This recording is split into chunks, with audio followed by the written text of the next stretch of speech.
파커 팔머는 미국에서 가장 존경받는 교육학자입니다. 그는 사람이 지식을 얻는 방법은 다양하다고 말을 하는데요. 지식을 얻는 방법 중에 그는 대표적으로 세 가지 방법을 이야기합니다. 첫째로 지식을 얻는 방법은 내가 능동적으로 다가가서 지식을 취하는 것입니다. 내가 책을 읽거나 정보를 수집하거나 실험해서 이것은 이것이로구나 결론을 내리는 것입니다. 여기서 내가 주체가 되고 그 외의 모든 것은 객체가 되는 것입니다. 내가 주도해서 지식을 취하는 것입니다. 대부분 사람들은 이렇게 지식을 획득합니다. 두 번째 방법은 수동적인 방법으로 지식을 얻는 것입니다. 여기서 내가 객체가 되고 상대가 주체가 되는 것입니다. 예를 든다면 나는 누구인가? 나름대로 나 자신을 이해를 합니다. 그런데 아무리 나를 생각해봐도 나는 쓸모없는 인생 같습니다. 실패한 인생 같아요. 루저 같습니다. 그런데 그런 나를 보시고 하나님은 말씀합니다. 아들아, 너는 내 사랑하는 아들이야. 너는 세상에서 가장 존귀하고 사랑하는 나의 아들이지. 너는 무엇이든지 할 수 있다. 내가 너와 함께하기 때문에.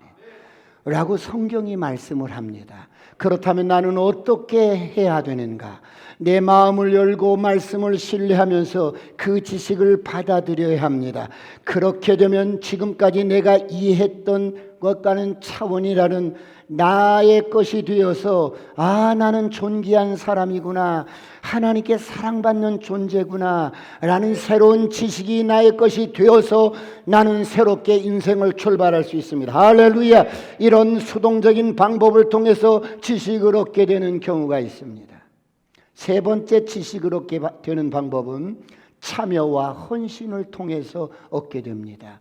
내가 알게 된 지식을 실천해 보는 겁니다. 오늘 내가 들은 말씀을 순종해 보는 것입니다. 하나님의 말씀에 순종하고 실천해 보는 것입니다. 그러면 새로운 경험이 나에게 주어집니다. 이렇게 실천할 때, 이렇게 순종할 때 경험되어지는 지식은 엄청난 지식의 확장이 되어집니다. 그러므로 우리의 지식은 이 세 가지를 여러분 합쳐야만이 온전한 지식이라고 합니다. 사랑하는 성도 여러분, 오늘 저와 여러분은 어떻습니까? 오늘 우리는 지식에 대한 왜곡된 생각이 있습니다. 내가 책을 읽으면 다 이해했다고 생각합니다. 내가 설교를 들으면 다 이해했다고 생각합니다. 그런데 이렇게 자기 중심적인 지식의 이해는 전체 지식의 15%를 넘지 못하는 지극히 일부분의 지식이라고 합니다. 그러므로 마음문을 열고 말씀을 믿고 받아들이고 말씀에 순종하고 실천함으로 더 깊고 풍성한 진리 지식이 확장되기를 축원합니다. 그러므로 성경이 말씀합니다. 요한복음 8장 32절에 다 같이 합독합니다. 시작. 진리를 알지니 진리가 너희를 자유롭게 하리라. 진리를 알지니 진리가 너희를 자유케 하리라. 여러분, 내가 진리를 머리로 아는 것도 아는 겁니다. 그러나 이 말씀을, 진리를 내가 여러분 적용해보고 순종해보는 것도 아는 것입니다. 그런가 하면 어때요? 이 말씀대로 살아보니까 내가 여러분 어떻게 되더라, 이렇게 확장되어서 아는 것도 아는 것입니다. 그러므로 난 하리라. 진리가 너희를 자유케 하리라. 진리로 자유케 되시길 축원합니다. 선포합니다. 묶였던 어둠은 떠나갈지어다. 묶였던 생각은 떠나갈지어다. 질병도 떠나갈지어다. 어둠도 떠나갈지어다. 가난도 떠나갈지어다. 그렇다면 여러분, 사순절을 맞이해서 십자가를 적용해 보겠습니다. 여러분, 십자가를 어떻게 생각하십니까? 우리는 십자가에 대해서 나름대로 설명할 수가 있습니다. 내 논리대로 설명할 수가 있어요. 내가 얻은 지식으로 설명할 수 있어요. 그러나 그런다고 해서 내가 십자가에 대해서 잘 아느냐? 아닙니다.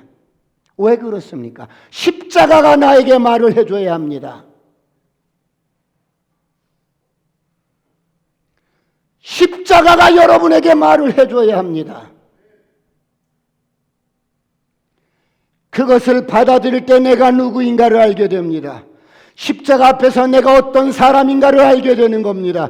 그리고 십자가를 더 깊이 이해할 수 있게 됩니다. 그런가 하면 이제 그 십자가를 내가 지고 주님 가신 그 길을 가는 것입니다. 그러므로 날마다 자기 십자가를 지고 나를 따르지 아니하면 나의 제자가 되지 못한다.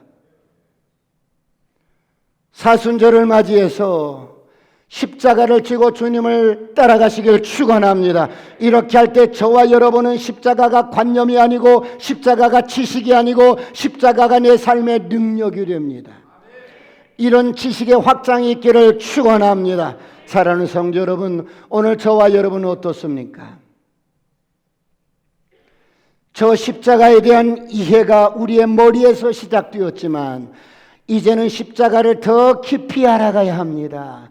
십자가가 내게 하시는 말씀을 들어야 합니다. 그리고 우리는 이제 그 십자가를 내가 지고 주님 가신 그 길을, 생명의 그 길을, 축복의 그 길을 따라가는 것입니다.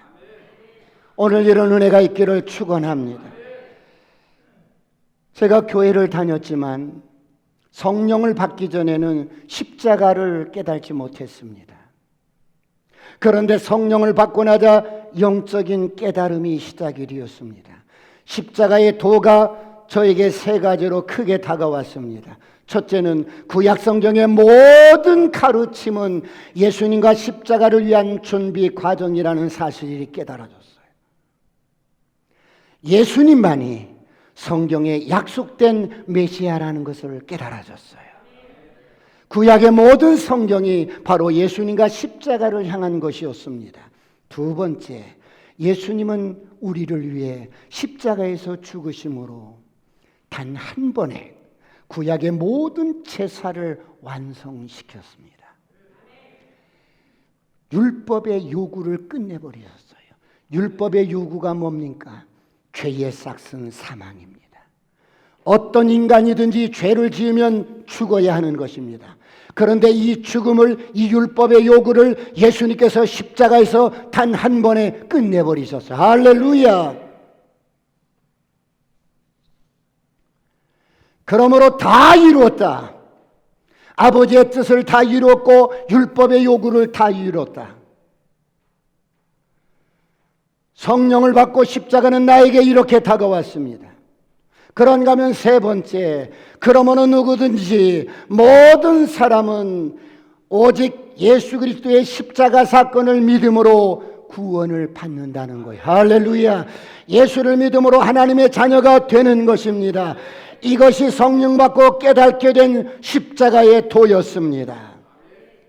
그러므로 성경은 말씀합니다. 고린도후서 5장 21절은 이렇게 말씀합니다. 다 같이 합독합니다. 시작. 하나님이 죄를 알지도 못하신 이를 우리를 대신하여 죄로 삼으신 것은 우리로 하여금 그 안에서 하나님의 의가 되게 하려 하심이라. 하나님이 죄를 알지도 못하신 예수님을 우리를 대신하여 죄로 삼으신 것은 우리로 하여금 그 안에서 하나님의 의가 되게 하려 하심이라. 할렐루야!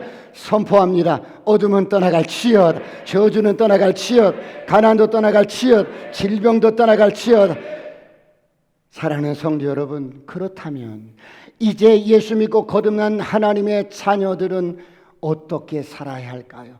하나님 앞에 의가 된 저와 여러분은 어떻게 살아야 할까요? 오늘 본문은 다윗을 통해서 하나님의 나라의 가장 기본이 되는 삶의 원리, 통치의 원리를 말씀하고 있습니다. 그렇다면 하나님께서 당신의 나라와 백성들이 어떻게 살아야 한다고, 무엇으로 다스리고 삶의 원리로 살아야 한다고 말씀할까요? 첫 번째, 오늘 저와 여러분은 공의로 다스리고 공의로 살아야 합니다. 오늘 본문 3절을 다 같이 보겠습니다. 오늘 본문 3절 다 같이 합독할까요? 시작.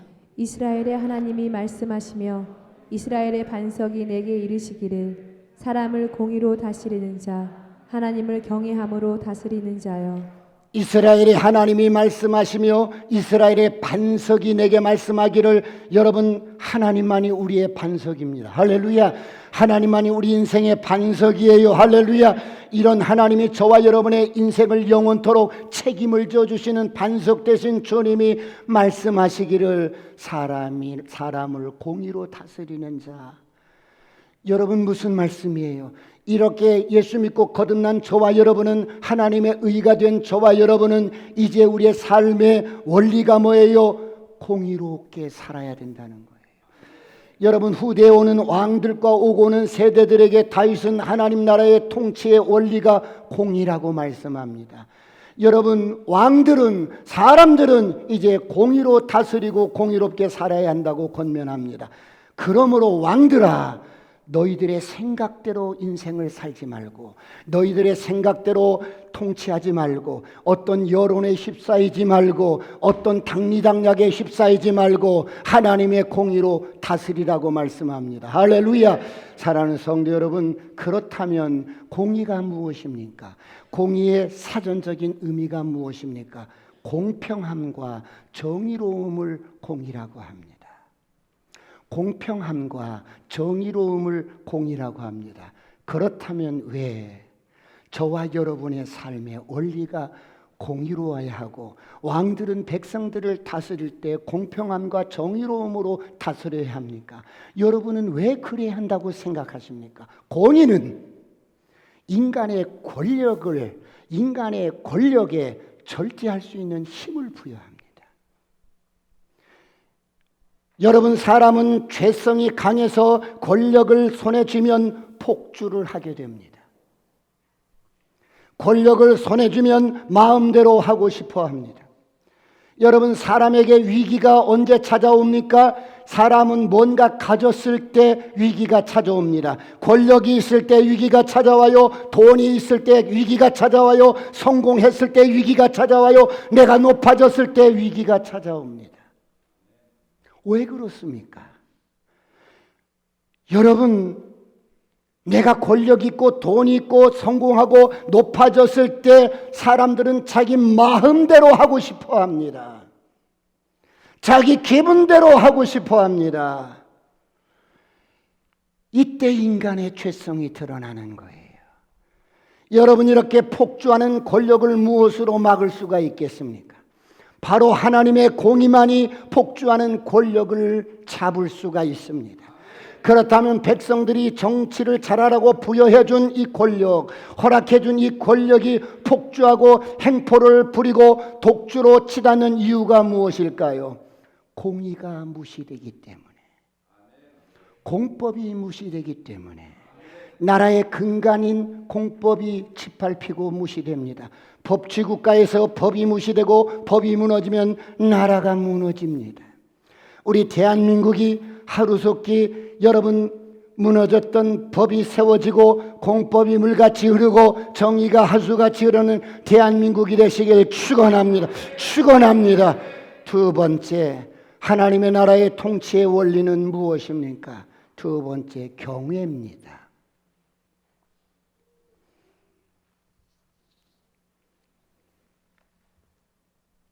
오늘 본문 23장 3절을 다시 한번 보겠습니다. 다 같이 합독합니다. 시작. 이스라엘의 하나님이 말씀하시며 이스라엘의 반석이 내게 이르시기를, 사람을 공의로 다스리는 자, 하나님을 경외함으로 다스리는 자여. 이스라엘 하나님이 말씀하시며 이스라엘의 반석이 내게 이르시기를, 사람을 공의로 다스리는 자, 하나님을 경외함으로 다스리는 자. 여러분, 하나님을 경외하는 것은 모든 인생들이 가져야 할 지식의 근본입니다. 그런데 여러분, 경외는 믿음보다 앞서는 것이 경외입니다. 저를 보세요. 난 믿음 좋아요. 난 믿음 좋다고. 나 진짜 믿음 좋거든. 나 믿음 좋아요. 그런데 어때요? 막 사는 거야. 왜요? 하나님을 경외하지 않기 때문에. 난 믿음 좋아요. 난 믿음 얼마나 좋은데 말을 막말하는 거야. 왜? 하나님을 경외하지 않기 때문에.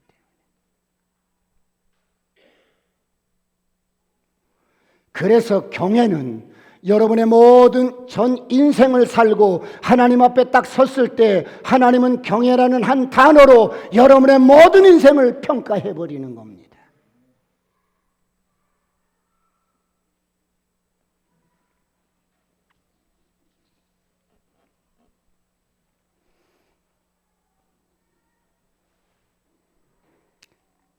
그러므로 왕들이 위로는 하나님을 경외하고 아래로는 백성들을 공의로 다스리는 것, 이것은 최고의 권력자들이 해야 하는 일이라는 겁니다. 여러분, 다스리는 것은 다소 실수할 수 있어요. 그런데도 하나님을 두려워하면 큰 폭으로 벗어나지 않습니다.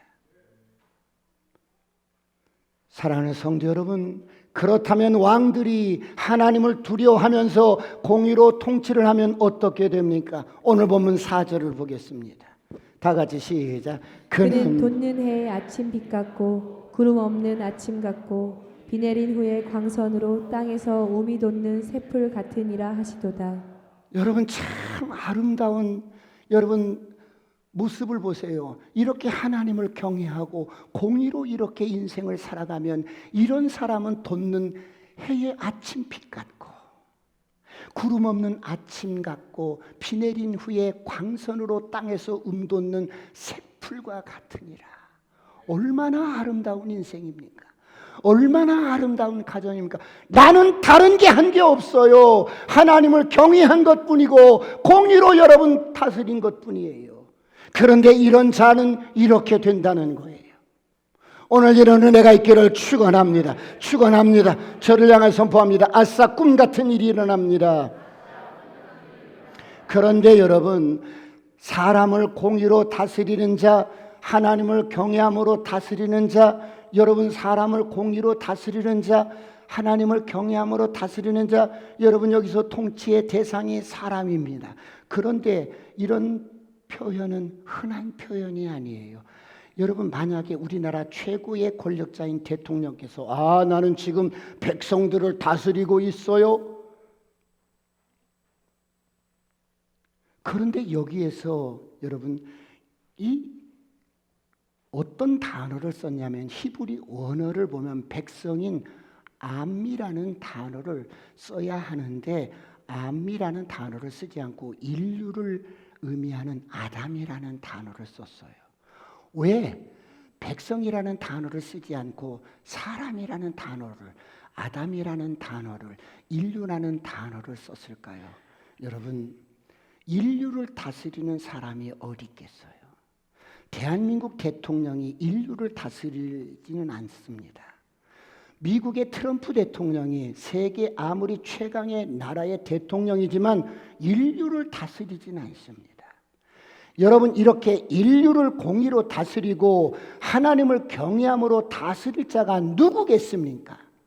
누가 이렇게 인류를 공의로 다스리고 하나님을 경외함으로 다스릴 자가 누구란 말입니까? 바로 여러분, 다윗의 혈통을 통해서 이 땅에 오실 예수 그리스도를 의미합니다. 할렐루야. 인류를 공의와 경외함으로 다스릴 분은 오직 한 분이신 예수 그리스도뿐입니다. 그러므로 이사야서 9장 6절은 이렇게 말씀합니다. 다 같이 합독합니다. 이사야서 9장 6절로 7절 다 같이 합독합니다. 시작. 이는 한 아기가 우리에게 낳고 한 아들을 우리에게 주신 바 되었는데 그의 어깨에는 정사를 메었고 그의 이름은 기묘자라, 모사라, 전능하신 하나님이라, 영존하시는 아버지라, 평강의 왕이라 할 것임이라.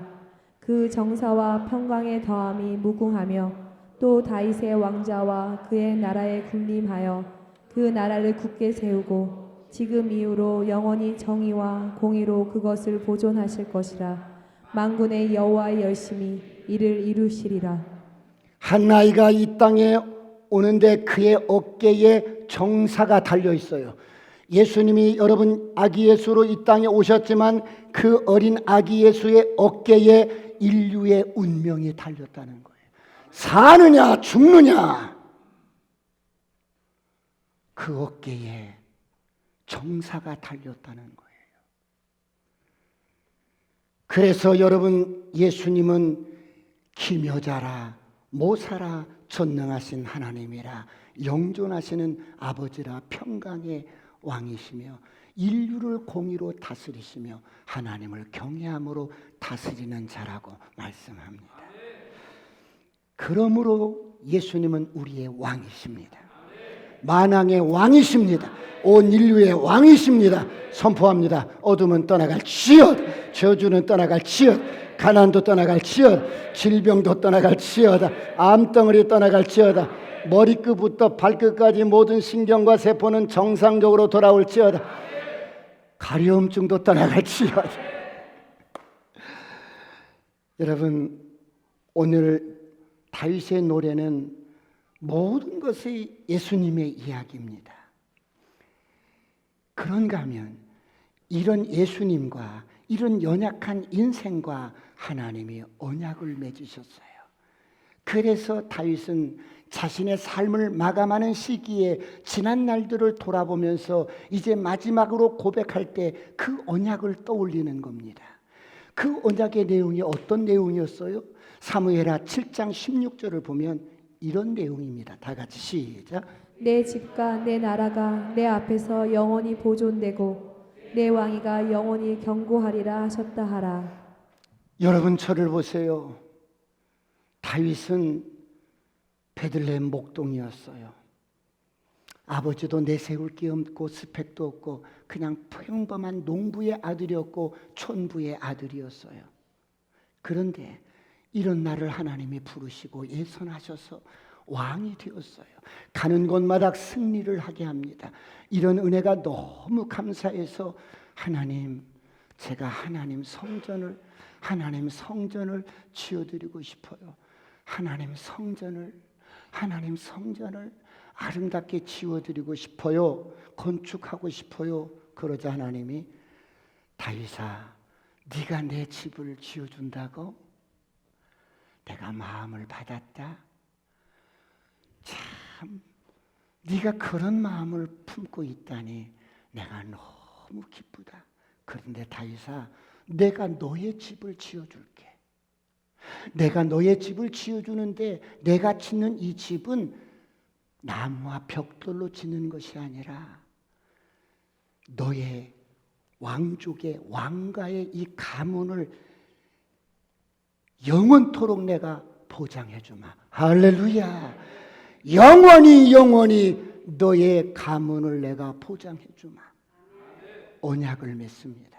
여러분, 다윗이 성전 건축을 한 것도 아니었는데 그런 마음을 들였더니 주님이 다윗과 언약을 맺었어요. 우리는 마음도 주님께 드리는 게 인색해요. 마음도 주님께 드리는 것이 참 인색해. 마음도 주님 앞에 드리는 것이 너무 인색한 거야.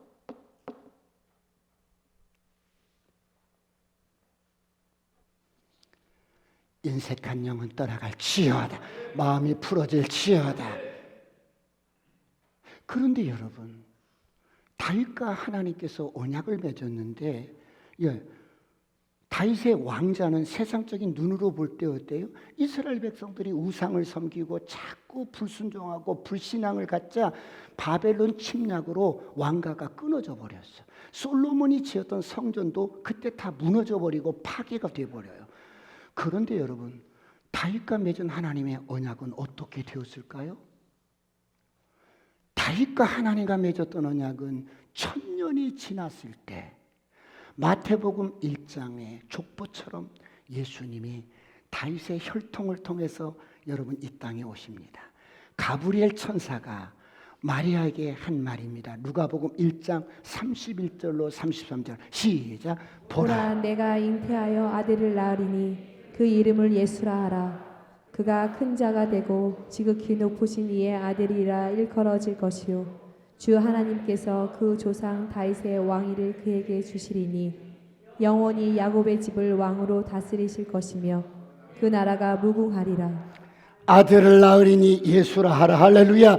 여러분, 이것이 하나님의 언약의 실체입니다.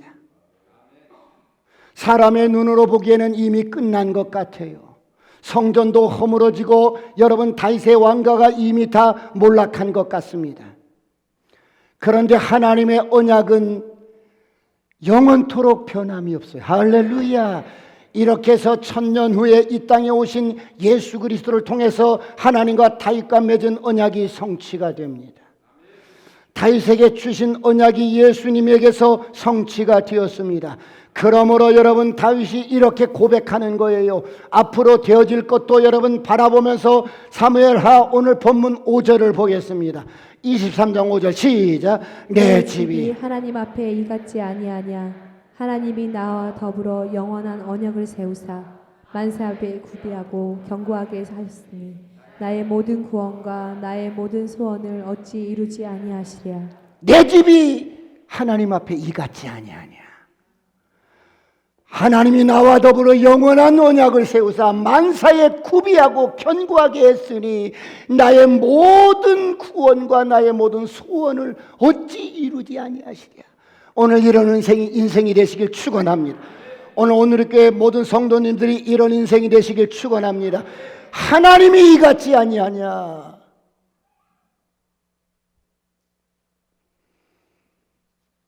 그러나 하나님의 언약을 부정하고 부인하고 조롱하고 반대하는 세력들은 어떻게 됩니까?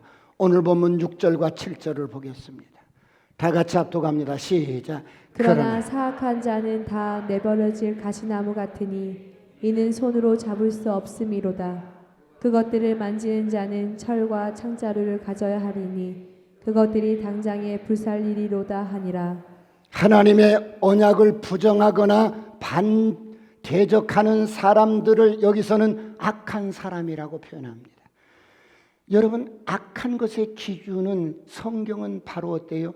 예수를 믿느냐 믿지 않느냐. 그 언약의 실체 되신 예수님을 네가 부인하느냐 믿느냐. 악한 사람은 손으로 잡을 수 없는 가시와 같다는 거예요. 통제가 안 된다는 거예요. 인생에 답이 없다는 거예요. 그러므로 오늘 저와 여러분은 언제나 하나님을 경외하며 공의로운 자가 되시길 축원합니다. 축원합니다. 마지막 하나님 나라의 통치의 원리 세 번째, 그것이 무엇입니까? 끝까지 충성하고 끝까지 순종하십시오.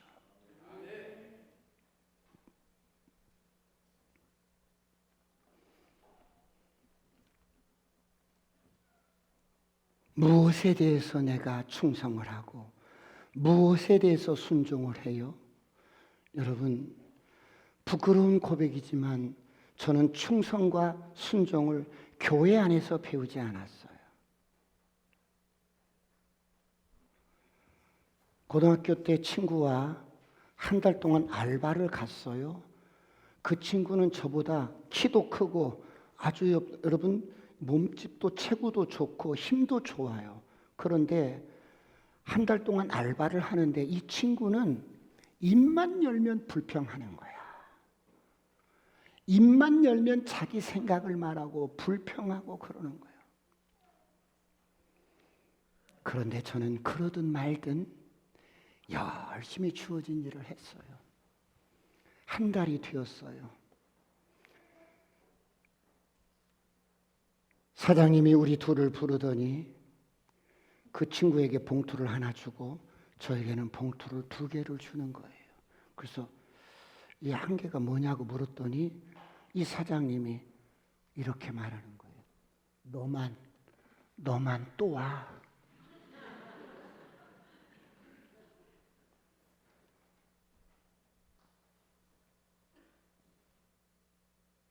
충성이 뭔가를 배우는 거예요.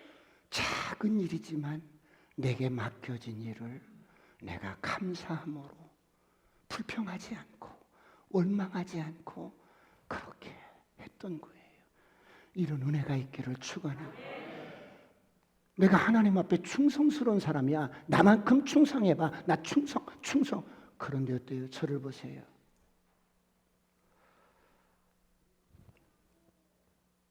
그 충성을 어떻게 증명할 수 있어요? 여러분에게 맡겨준 작은 일에 여러분 감사하면서 잘 감당하시길 축원합니다. 작은 일에 충성스러운 사람이 되는 거예요. 그런가 하면 순종은, 여러분 우리 남성분들은 다 군대를 갔다 옵니다. 그래서 군대를 갔는데 이제 제대 말년이 됐어요. 일주일이면 제가 나가면 돼요. 그런데 이제 말년인데 사단에서든 교육이 있다고 들어오라고 그러는데 우리 중대장님이 저보고 들어가래요. 제대 말년인데. 그래서 우리 중대 전통은 밑에 쫄병들이 들어가서 그런 교육들을 받고 와서 이제 보고하고 이렇게 하는 거예요. 그게 전통인데 저보고 들어가라고 그랬는데 제가 그 명령에 순종을 안 했어요.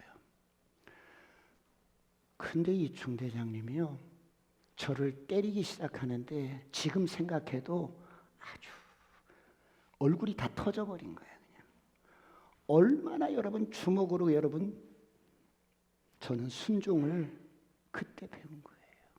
그래, 내 생각이 어떠하든 상관없어. 전통이 어떠하든 상관없는 거야.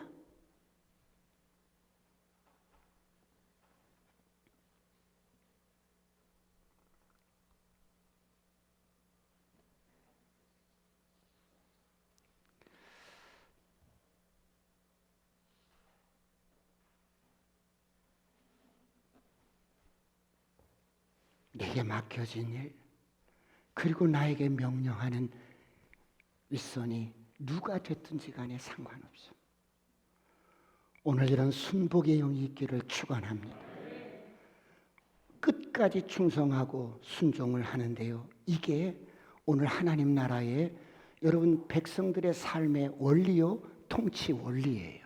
그러면 오늘 본문을 잠깐 보겠습니다. 8절로 12절 다 같이 시작. 다윗의 용사들의 이름은 이러하니라. 다그몬 사람 요셉 바세벳이라고도 하고 에센 사람 아디노라고도 하는 자는 군 지휘관의 두목이라. 그가 단번에 800명을 죽였더라.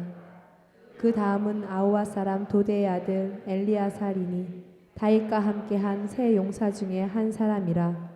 블레셋 사람들이 싸우려고 거기에 모임에 이스라엘 사람들이 물러간지라. 세 용사가 싸움을 돕고 그가 나가서 손이 피곤하여 그의 손이 칼에 붙기까지 블레셋 사람을 치니라. 그날에 여호와께서 크게 이기게 하셨으므로 백성들은 돌아와 그의 뒤를 따라가며 노력할 뿐이었더라. 그 다음은 하랄 사람 악의 아들 삼마라. 블레셋 사람들이 사기가 올라 거기 녹두나무가 가득한 한쪽 밭에 모임에 백성들은 블레셋 사람들 앞에서 도망하되 그는 그 밭 가운데 서서 막아 블레셋 사람들을 친지라. 여호와께서 큰 구원을 이루시니라. 여러분, 하나님 나라를 세웠던 다윗의 용사들이 쭉 소개되는데 먼저 빅3, 아주 으뜸의 용사들 세 사람이 소개됩니다. 여러분, 한 나라가 세워지는 데는 저절로 세워지는 것이 아닙니다. 이 땅에 세상 나라를 세우는데도 희생하고 수고했던 개국 공신들이 있습니다. 그런가 하면 하나님의 나라에도 충성스러운 사람들이 있습니다. 여러분, 오늘은 다윗을 도와서 한 시대 하나님 나라를 위해 애쓰고 수고했던 사람들, 즉 다윗과 함께 동고동락했던 다윗의 용사들이 쭉 리스트업이 나옵니다. 여러분, 여기서 다윗을 도와서 한 시대 하나님 나라를 세웠던 사람들을 보십시오. 그리고 사람들이 서로 도와 하나님 나라를 세워갑니다. 그런데 여러분, 사람들이 서로 도와서 이스라엘 나라가 세워지는 것이 아닙니다. 이스라엘 나라를 세우시고 이스라엘에게 승리를 안겨주시는 분은 사람이 아니라 하나님이십니다. 할렐루야. 그러므로 하나님의 나라의 일은 사람이 한 것 같아도 하나님께서 하신 거예요.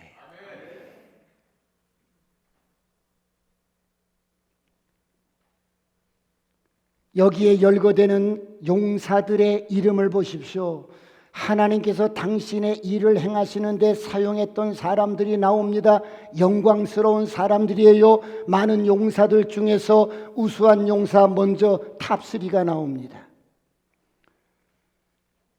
그리고 나머지 여러분 그 공로에 따라서 쭉 기록되는데 우선 이 강력한 용사 탑3를 살펴보는데 그런 이야기입니다. 세 명이 첫 번째 요셉 바세벳이라는 이 사람은 한 번에 800명을 이렇게 죽일 만큼, 그리고 엘르아살이라는 두 번째, 세 번째 삼마라는 사람인데요. 그런데 여러분, 이들이 아무리 용맹스러워도 얼마나 사람을 죽였는지 나중에 이 칼자루와 손이 떨어지지 않을 만큼 픽덕이 돼가지고, 그런 용맹스러운 사람일지라도 성경은 뭐라고 말씀하냐면 사무엘하 23장 10절 다 같이 봅니다. 방송실 집중해줘요. 10절 시작. 그가 나가서 손이 피곤하여 그의 손이 칼에 붓기까지 블레셋 사람을 치니라. 그날에 여호와께서 크게 이기게 하셨으므로 백성들은 돌아와 그의 길을 따라가며 잘 보세요. 잘 보세요. 그날에 여호와께서 크게 이기게 하셨으므로. 할렐루야. 23장 12절을 봅니다. 12절 시작. 그는 그 밭 가운데 서서 막아 블레셋 사람들을 친지라. 여호와께서 큰 구원을 이루시니라. 여호와께서 큰 구원을 이루시니라. 할렐루야. 하나님께서 승리로 이끄셨다는 거예요. 할렐루야. 그런데 여러분, 이들과 다윗과의 관계를 보십시오. 여러분, 이 탑3 용맹스러운 군사들은 어때요? 다윗과 어떤 관계냐면 13절로 17절, 13절을 먼저 보겠습니다. 다 같이 시작. 또 32목 중 세 사람이 곡식 뺄 때에 아들람 굴에 내려가 다윗에게 나아갔는데 때에 블레셋 사람의 한 무리가 르바임 골짜기에 진쳤더라. 잠깐만 배경을 설명해 드리고 나가야 여러분들이 이해가 될 거예요.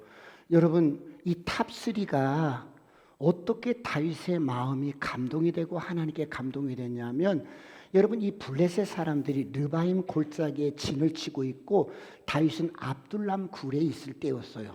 저기 지금 13장의 배경이 그래요.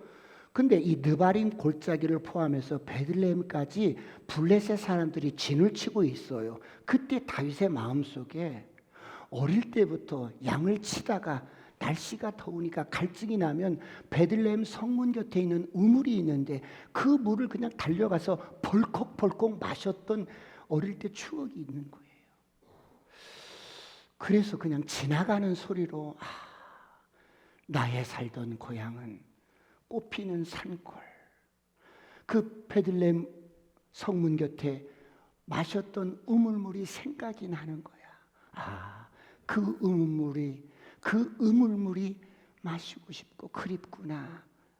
이렇게 그냥 말을 흘렸을 뿐인데, 그냥 내가 이렇게 고향이 그립고 어릴 때 양치다가 갈증 나면 뛰어가서 마셨던 우물물이 그리워서 그냥 흘렸을 뿐인데, 명령을 한 것도 아닌데 흘렸을 뿐인데, 이 세 사람이 탑3 용사들이 그냥 그 말이 떨어지기가 무섭게 달려가서 베들레헴 성문 곁에 우물물을 떠오는 거예요.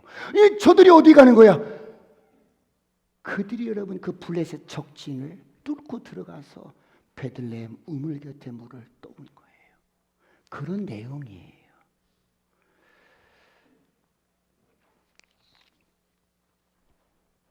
여러분, 다윗에게 물이 없었던 게 아니었어요. 지금 다윗이 물을 마시고 싶은 것 같은 갈증 이야기가 아니에요.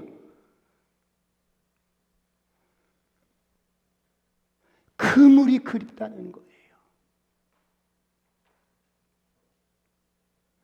베들레헴 성문 곁에 있는 우물에 그 물이 그리운 거예요.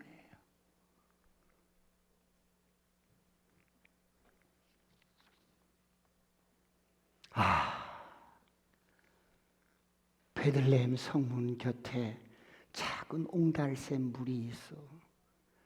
그 물이 그리운 거야. 그러나 이제 마시려고 해도 쉽지 않겠지. 고향이 그리워도 못 가는 신세처럼. 왜? 블레셋 군들이 지금 장악하고 있으니까. 그때 세 사람의 용사가 데이빗이 베들레헴 성문 곁에 있는 옹달샘 우물물을 드시고 싶어 하는구나. 이들이 주저없이 적진 속으로 뛰어들어가는 거예요.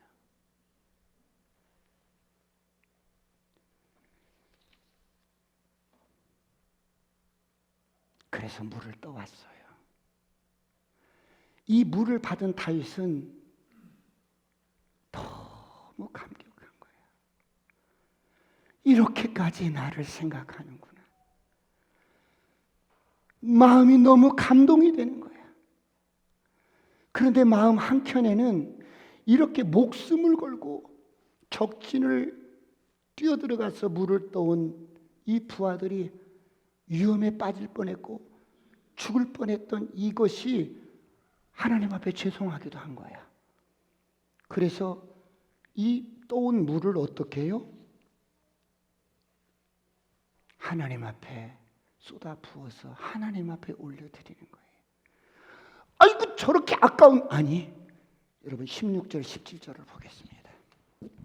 16절 17절 다 같이 시작. 새 용사가 블레셋 사람의 진영을 돌파하고 지나가서 베들레헴 성문 곁 우물물을 길어가지고 다윗에게로 왔으나 다윗이 마시기를 기뻐하지 아니하고 그 물을 여호와께 부어드리며 이르되 여호와여 내가 나를 위하여 결탄코 이런 일을 하지 아니하리이다.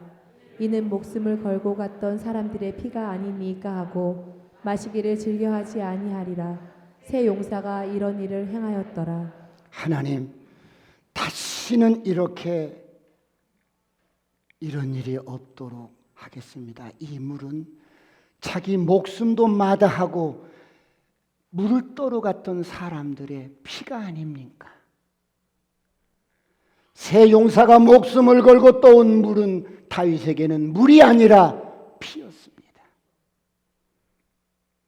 생명을 바쳐서 가지고 온 이 물은 너무나도 고귀한 것이었어요. 그래서 그것은 자기가 마셔야 했던 것이 아니라 하나님 앞에 바쳐야 했던, 그래서 이 물은 물이 아니라 피였습니다. 고귀한 가치가 있고 그들의 피와 같은 물이었습니다. 그래서 하나님 앞에 쏟아 부어 드립니다. 사랑하는 성도 여러분, 다윗이 마시지 않고 하나님 앞에 쏟아 부었던 그 물은 어떤 물이었을까요? 요한복음 19장 34절에 다 같이 합독합니다. 시작. 그중 한 군인이 창으로 옆구리를 찌르니 곧 피와 물이 나오더라. 주님이 우리를 사랑하신 것은 절망 가운데 아무런 소망 없이 깊은 수렁에 빠져있던 저와 여러분을 건지시는 것은 당신의 피와 물을 다 쏟으셔서 우리를 구원하셨습니다. 마치 이 물은 그들의 피와 같고 먼 훗날에 이 땅에 와서 저와 여러분 한 사람 한 사람을 구원하기 위해서 십자가에서 물과 피를 다 쏟으신 예수님이 흘리신 그 피와 같다는 거예요. 사랑하는 성도 여러분, 다윗은 그들의 충성을, 그들의 헌신을 하나님께 제물로 물과 함께 올려드리는 거예요. 여러분, 우리 교회 모습도 이런 모습이 되기를 축원합니다. 우리가 섬기는 셀도 이런 모습이 되기를 축원합니다. 여러분, 하나님 내가 사랑합니다. 눈을 뜨세요. 하나님 내가 사랑합니다. 그럼 그 사랑을 무엇으로 확증하겠어요? 말로는 다 해요. 왜? 하나님이 보이지 않으니까. 하나님 내가 얼마나 사랑하는데요. 내가 하나님 이만큼 사랑해요. 말로는 다 할 수 있어요. 그런데 그 사랑이 뭘로 확증돼요? 이웃 사랑으로 확증이 되는 거예요. 아멘. 그러면 하나님 내가 충성스러운 사람입니다. 내가 충성스러운 사람입니다. 그럼 무엇으로 확증해요? 어떻게 여러분 하나님 앞에 내가 충성스러운 사람인가를 무엇으로 확증할 수 있어요? 교회에서 작은 일을 맡겨 주었을 때 작은 일에 충성을 다해야 돼요. 여기서부터 시작이 되는 거예요.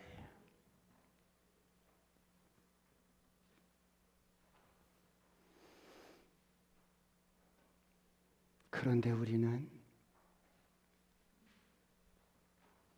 하나님을 사랑한다고 말을 해도 이웃을 그렇게 하나님께 내가 충성스럽게 목숨을 다한다고 해도 우리는 맡겨진 일을 그렇게 여기지 않아요.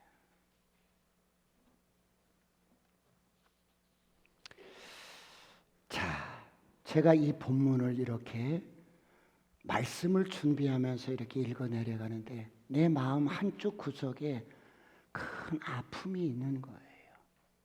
왜? 주님, 이 아픔이 뭐예요?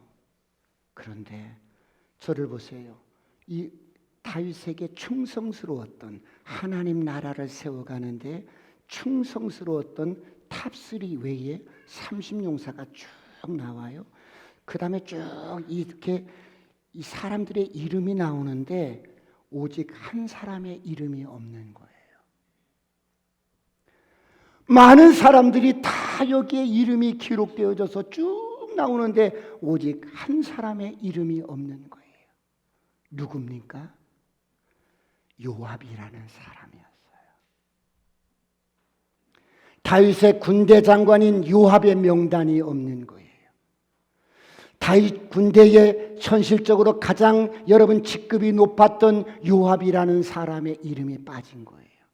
사랑하는 성도 여러분, 왜 그렇습니까? 여러분은 왜 그렇다고 생각하세요? 요압이 어떤 사람이었어요? 다윗을 위해서 위험한 일을 거침없이 행했던 사람이었어요. 다윗에게는 무한 충성심을 보였습니다. 그런데 그는 순종의 사람이 아니었어요.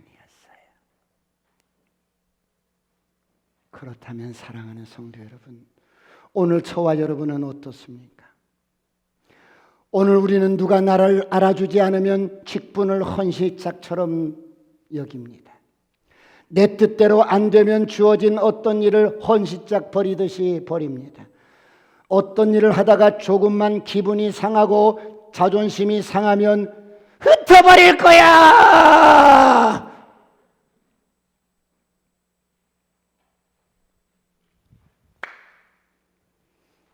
내 뜻대로 내 기분대로 내 마음대로 안 되면 맡겨진 직책이 어떠함에도 상관없이 헌신짝 버리듯이 버립니다. 아니라고요. 아니라고요. 사랑하는 성도 여러분,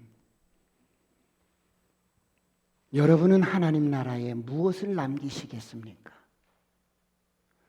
여러분의 이름이 빠져버리면 사실 아무것도 남는 것이 없습니다. 나의 이름이, 여러분의 이름이 생명록에서 빠져버리면 아무것도 남는 게 없어요.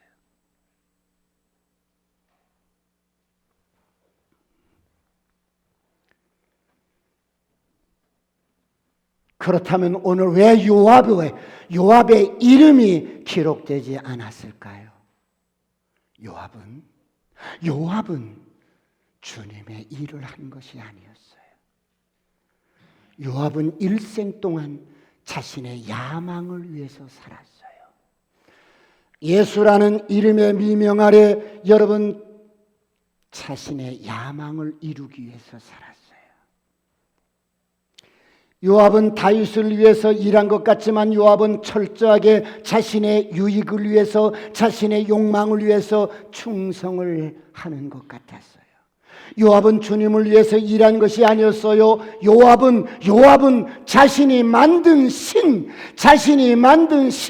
자의적 숭배를 하고 내 야망을 위해서, 내 야망을 이루기 위해서 충성스럽게 일을 했던 거예요. 그래서 내 감정에 거스리거나 내가 출세하는 데 거스리거나 내 존재감을 드러내는 데 거스리면 그게 누가 됐든지 간에 죽이는 거예요. 아브렐을 그래서 죽였고 압살롬을 그래서 죽였고 여러분 아마사를 그래서 죽입니다.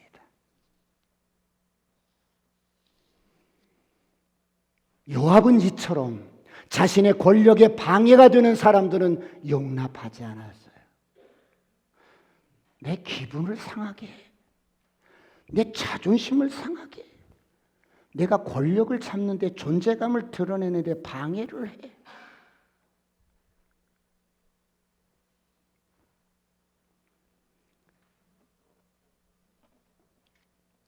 결국 요압은 그의 인생 말년에 자신의 야망에 덫에 걸려서 욕망에 덫에 걸려서 퍼덕이다가 솔로몬에게 죽임을 당합니다.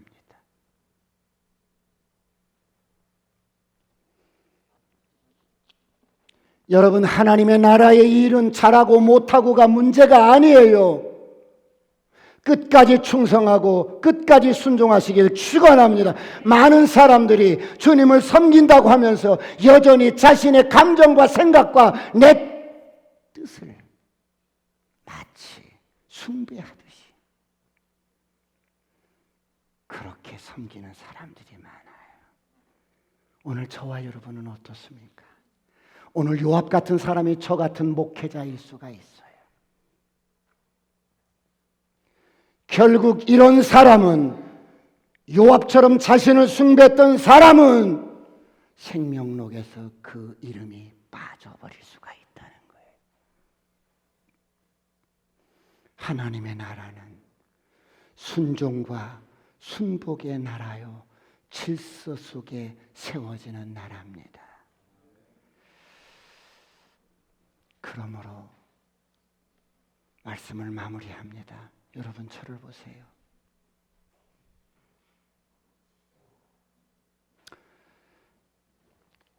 난 순종밖에 없어요. 난요 순종밖에 없어요. 그래요? 순종을 어떻게 하는데요? 그냥 내 기분이 좋으면 순종하고 내 감정이 끌리면 순종하고 할렐루야. 여러분, 보이지 않는 하나님께 순종은, 보이지 않는 하나님을 사랑하는 것은 보이는 형제를 사랑하는 것으로 증명돼요. 맞죠? 하나님께 충성하는 것, 보이지 않는 하나님께 충성하는 것은 지금 하나님 나라의 이 교회에 작은 일이지만 맡겨진 일에 충성을 하는 거예요. 할렐루야. 그럼 순종은 보이지 않는 하나님께 순종, 말은 다 할 수 있어. 어떻게 순종해요? 하나님이 보이는 교회 가운데 세우신 리더십에 순종하는 거예요. 아멘. 너무 충격인가요? 크게 해봐. 아멘. 시작. 아멘.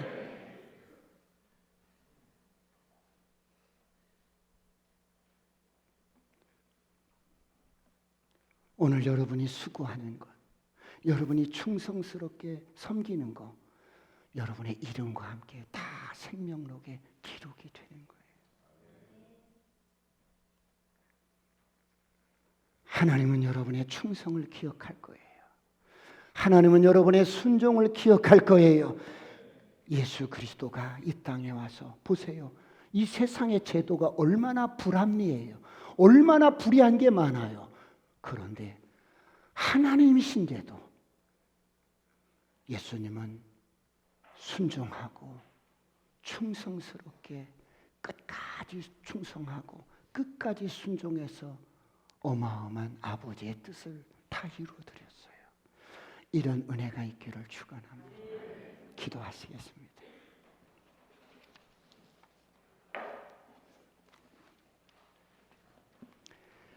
하나님, 끝까지 순종하고 끝까지 충성하게 하여 주옵소서. 주여 삼창하시고 통성을 완전히 기도하시겠습니다.